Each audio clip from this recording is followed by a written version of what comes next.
Yes. Mr. Mattson, don't interrupt me, please. Mr. Mattson, do not interrupt me, please. I think the court is making a big mistake here. Mr. Mattson, I've never signed anything to. Mr. Mattson, if you don't stop talking, I'm going to your device. Well, I didn't want Mr. Mattson as my attorney. I'm a living flesh and blood man. They're trying to sentence all caps names. It's not me. I'm a living flesh and blood man. You're after a fictional person. This sovereign citizen goes on a wild rant, but the no-nonsense judge isn't having a hand. Shuts him down hard. One of the most satisfying courtroom smackdowns yet. Drop your guess in the comments.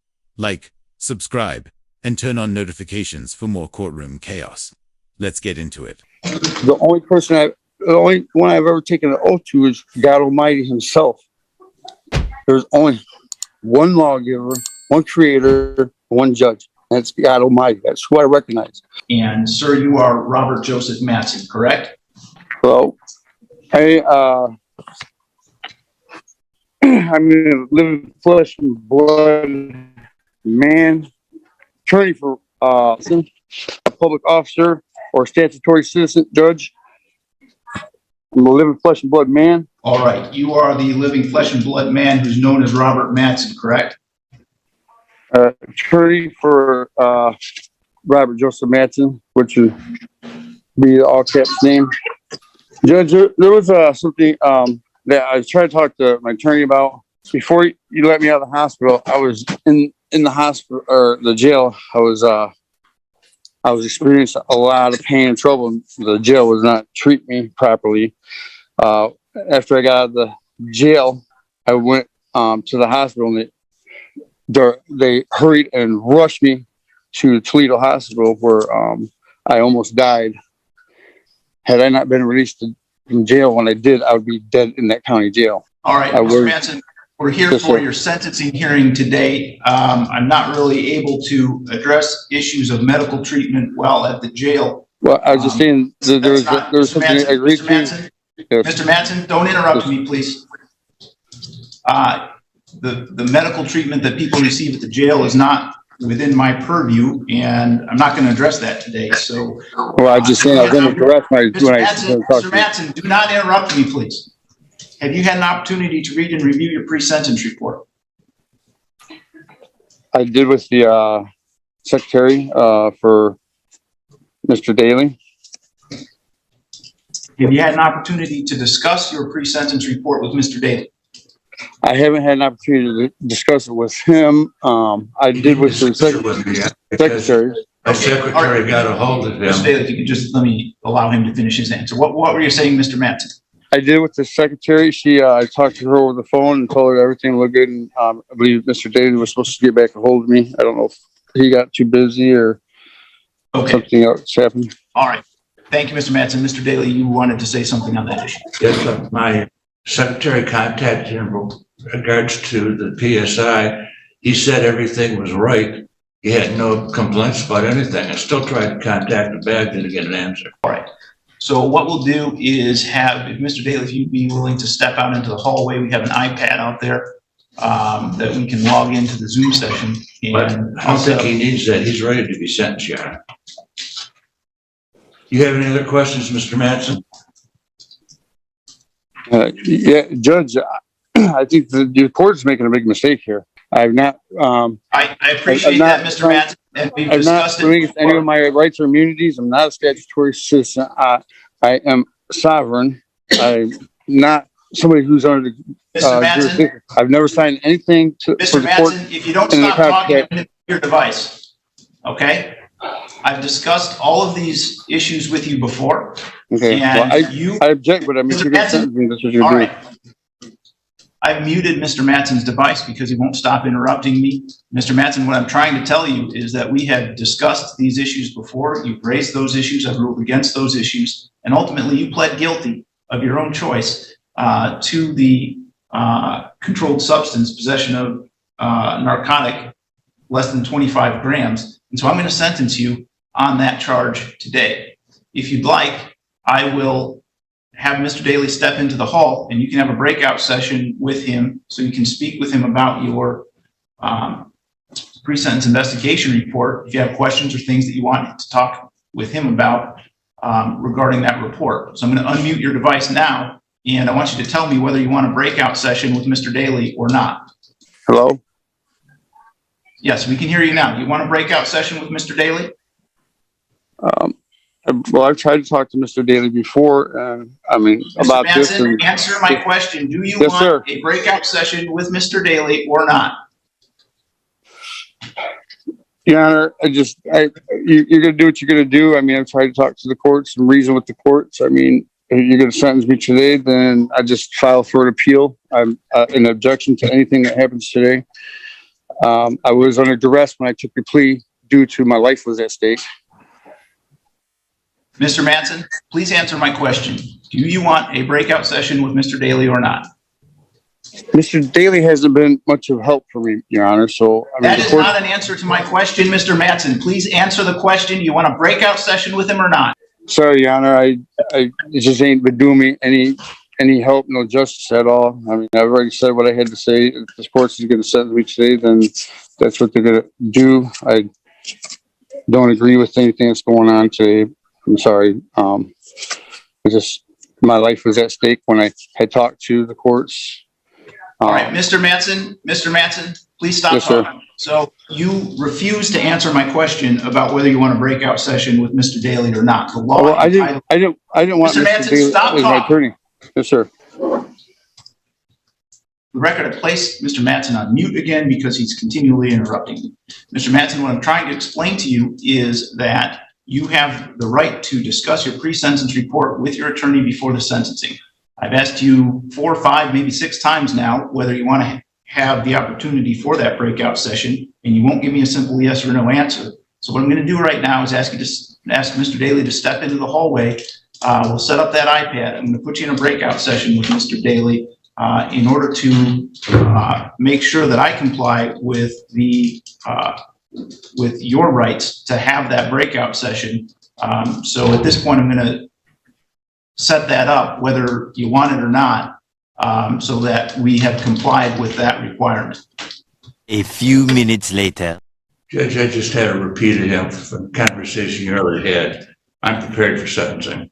All right, Mr. Manson, you've now had an opportunity to discuss the pre-sentence report with Mr. Daly. Is that correct? No, he didn't want to hear me, Your Honor. He just told me that he was here to get me sentenced. I tried to talk to him about things. I tried to talk to him before we even went to court about things that was going on with my life and me about dying, and as far as being incarcerated in jail, which he didn't ever try to help me out, because if he would have did an investigation and known that I was in court and I was wrongfully put in jail. I told him I'm not a statutory citizen. I'm a constitutional citizen. He don't care to do anything to help me. All he cares about is just helping you guys out and get me sucked into the system. And it's wrong. All right. For the record, I did provide Mr. Manson with an opportunity with Mr. Daly in a breakout session. Mr. Manson. Yes, sir. Satisfied with Mr. Daly and the advice that he's given you? I'm not satisfied with the advice he's giving me. No, sir. Do you wish to explain or challenge the accuracy or the relevancy of any of the information that's in your pre-sentence report? The stuff that's in the pre-sentence report is directed to a statutory citizen. I'm not a statutory citizen. I'm a constitutional citizen. You cannot be a constitutional person and a statutory person at the same time, Your Honor. You have to be constitutional rights, which the court's designed to protect rights. So I was asking you, Judge, are you working as a banker or a judge today? There's nothing to show that there's even is there anything to show that there's even a contract between us? Is there? This isn't a contract issue, Mr. Matson. Well, it's a criminal law in order issue. For the crime to exist, Your Honor, there must be an injured party. Is there an injured party? In the constitutional rights, share vistas colon 481 F 945. In order for there to be a crime, there ought to be an injured party. If there's no injured party, there's no crime. This sovereign citizens giving Major Charles Manson vibes cowboy hat, chaos, and zero respect for the court. Hit like, drop a comment, and subscribe * for more courtroom meltdowns. All right, I mean, Mr. Mattson, you're arguing the basis of your conviction. Again, you pled guilty to this charge. What I'm asking you is whether, Mr. Mattson, what I'm asking you is whether you'd wish to explain or challenge the accuracy or the relevancy of any of the information that is in your pre-sentence report. So is any of that information inaccurate? Inaccurate as far as the person that reports they're trying to sentence in all caps names. And it's not me. I'm a living flesh and blood man. You're after a fictional person. All right. So with respect to that argument, what the court will say is that I will leave the information that is in the pre-sentence report in the pre-sentence report and deny what seems to be some kind of a request to modify the pre-sentence report based on an argument that doesn't state any cognizable legal theory about a difference between Mr. Mattson as a human being and Mr. Mattson as something else. So the pre-sentence report will stand. Well, Your Honor, you never even explained to me what the jurisdiction was. I tried from the beginning that Mr. Mattson, all right. The court is. I'm going to mute Mr. Mattson again because he continues to interrupt me with a line of argument that I don't even know what to say about it. It just is, it's not a legal argument at all. It is some kind of fanciful belief that there's a difference between Mr. Mattson, the human being, and Mr. Mattson as some other entity, which is not recognized by the law, and I'm not going to entertain it any further. The probation officers calculated the minimum sentencing guidelines in this case to be from 0 to 9 months. Do you agree with that computation of guidelines? I do. Thank you. Before the court passes sentence, Mr. Daly, is there anything you'd like to say on behalf of Mr. Mattson? I've had the same conversations with Mr. Mattson the court's had. He's never wanted to talk about this case. He's always wanted to talk about what he perceived are constitutional issues. He pled guilty. He knew what he was doing. I do know that. I'm prepared to complete the sentencing now. All right, Mr. Mattson, in a moment, I'm going to unmute your microphone and I'm going to give you an opportunity for allocution. That's an opportunity to say anything that you'd like to say on your own behalf before the court passes sentence. Yes, sir. Can you hear me? Is there anything you'd like to say on your own behalf? You said that. I can say anything that I wish before sentencing. You can. I'm sorry, sir. You can. Okay. Yes, sir. Your Honor. I mean, before I took that plea, I told Mr. Daly that I wanted to sit there.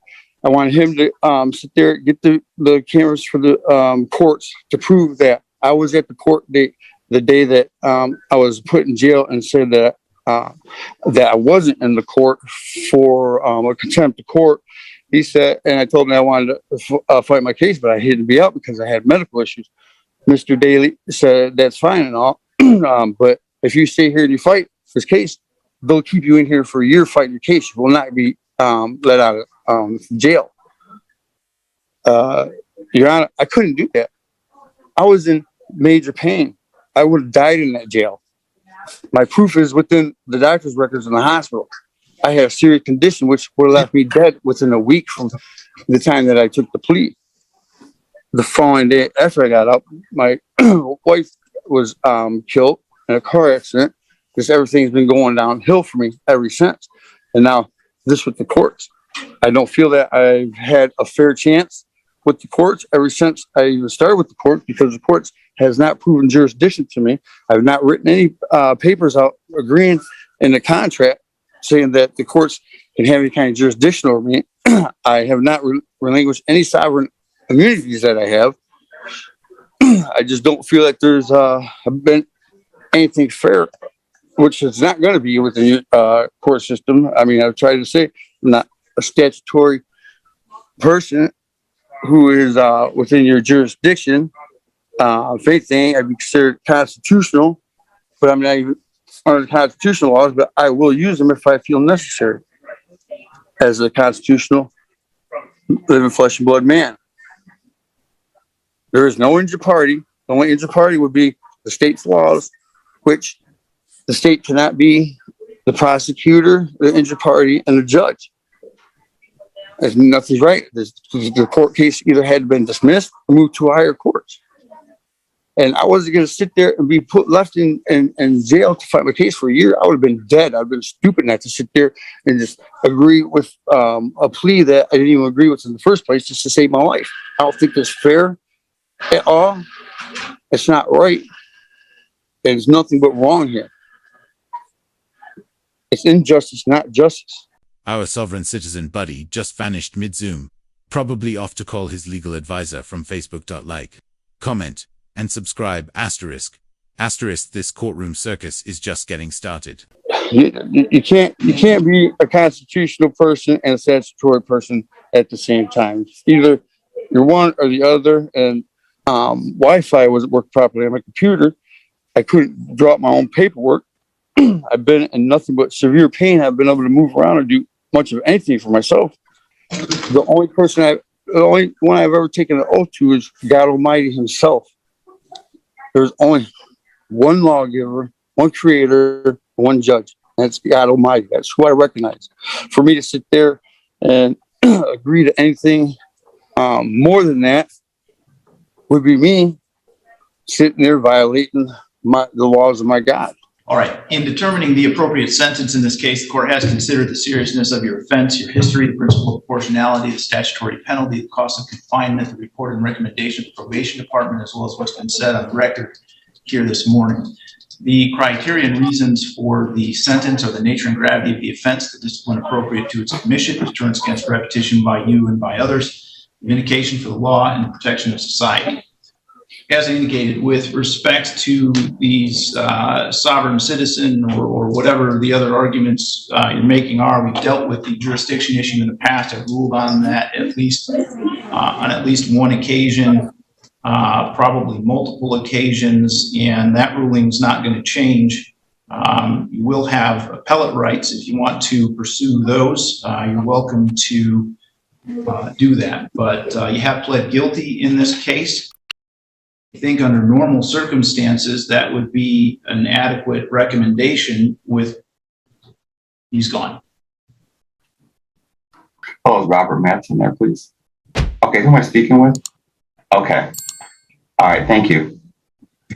This is Mike Stevenson, probation. Okay, he had sentencing this morning. He just left the sentence.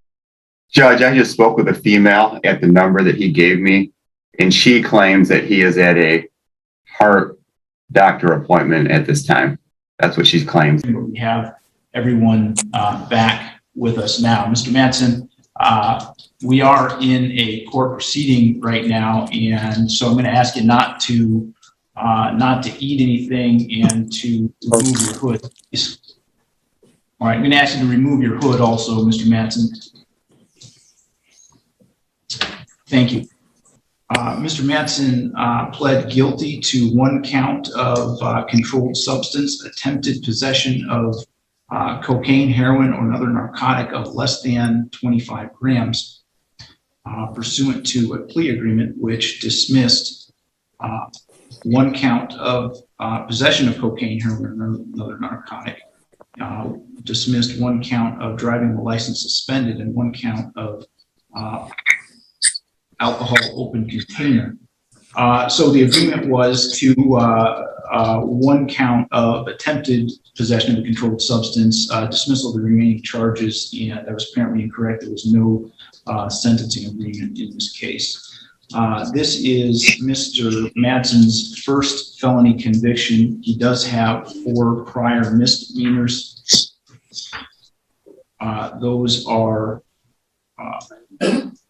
all from 2015 or earlier. He has 2 2015 cases and 2002 and 2001. And so the recommendation in this case from the probation officer is for a period of 1 year probation. And I think that, well, it also, I should say, includes restrictions on alcoholic beverages and substance use. And I think that those provisions of terms of probation are appropriate given Mr. Mattson's Compass Needs Assessment scores. He did rate as highly probable in the categories of substance abuse, family criminality, residential instability, and social environment. He does have a substance abuse history of cocaine, fentanyl, painkillers since 2005. I think that it is appropriate to try to get Mr. Mattson some help for his substance abuse problems. The concern I have in this case is that is whether or not Mr. Mattson is going to be willing to comply with the terms of his probation. He has, in numerous court hearings in this case, made a number of what he believes are constitutional and jurisdictional arguments that have absolutely no legal merit whatsoever. And he continued to challenge the court's jurisdiction here this morning. I understand that that may be an honest belief that Mr. Mattson has. This guy really thinks YouTube comments outrank actual law. He's throwing away a sweet deal, chasing legal fairy tales. Think he'll crash or coast? Drop a comment, like and subscribe for more courtroom chaos. And I don't know where it comes from, but I will say Mr. Mattson would be far better off taking legal advice from Mr. Daly than from wherever it is that you're getting it to make you believe these arguments, because as I've ruled repeatedly, there's just no merit to them. They're not rational or coherent arguments under the law. And the concern that that raises with me is that Mr. Mattson, if he does not believe this court has jurisdiction, why then would he follow the terms of his probation? And so if that's the question, then the question I have to ask myself is why would I put him on probation if there doesn't seem to be any indication that he would follow the terms of the probation? The other side of that coin is that I think a lot of this stems from Mr. Mattson's substance abuse issues, and the better way to get him help for his substance abuse issues is to put him on probation and get him into some kind of services to help him deal with that. So ultimately, Mr. Mattson, I'm going to give you a chance at probation. I hope that you are willing to comply with the requirements that are outlined in terms of your probation, which I'll read to you word for word in a moment so that you're aware of them. If you choose not to comply for the reasons you've stated or any other reasons, you can rest assured you're going to find yourself in violation of the terms of your probation.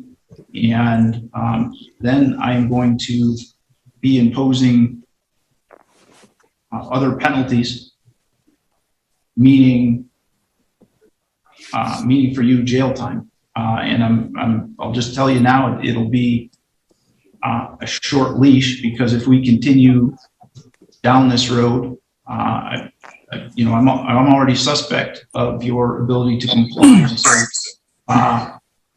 any violations are just going to confirm that for me, and you're going to find that I'm going to lose my willingness to give you a chance. So it will be the sentence of the court that you serve a period of probation for 1 year, that you serve 29 days in the Lenawee County Jail with credit for 29 days served.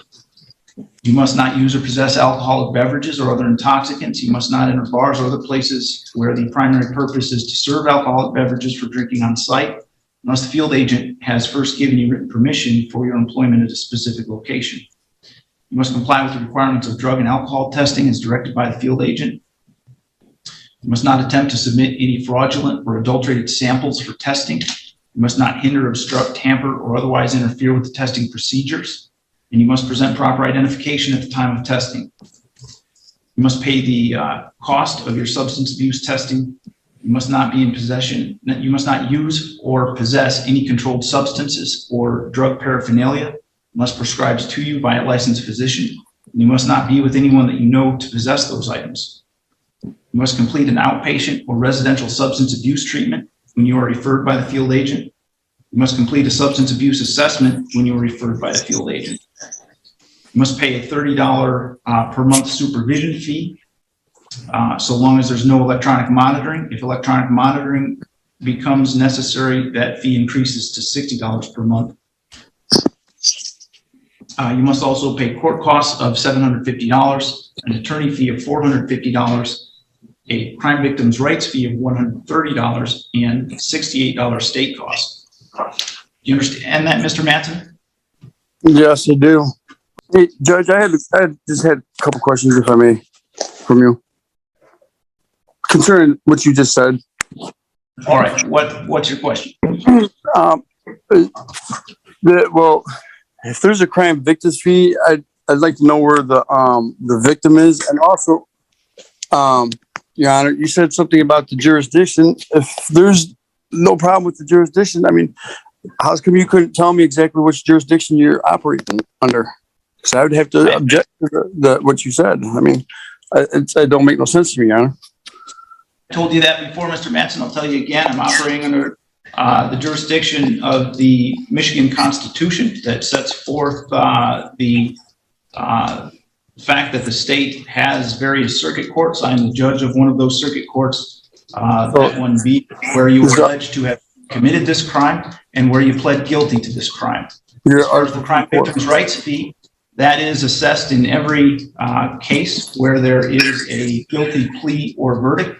That is done pursuant to statute that was enacted by the Michigan legislature, and it is required to be imposed here. So that is why I did it. Think this sovereign citizen can actually survive probation? Or is he destined to crash and burn?